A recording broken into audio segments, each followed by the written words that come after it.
যখন আমার ফুচকা খাওয়ার ইচ্ছা হয় তখন মনে হয় যেন সব ফুচকা দোকানিরা আমার মনের খবর বুঝতে পারে আর সারা দেশ দুনিয়া আমায় ফুচকা দোকান বন্ধ থাকে।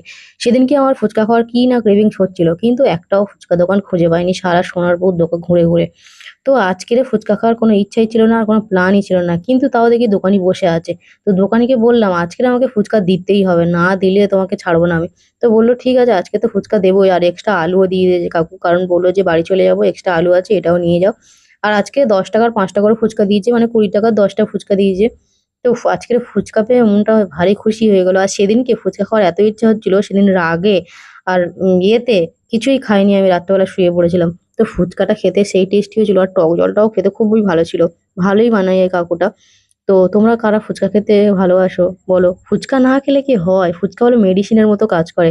আমার তো আরো ফুচকা খেলে মাইন্ড যেন খুলে যায় একদম পুরো। অন্য কোনো তেলে ভাজা খাবার না খেলেও চলে। কিন্তু ফুচকা না খেলে মনে হয় যেন কি যেন খাইনি। ফুচকা পুরো একদম মেডিসিনের মতো কাজ করে। মেডিসিন না খেলেও চলে কিন্তু ফুচকা খাওয়া অবশ্যই দরকার।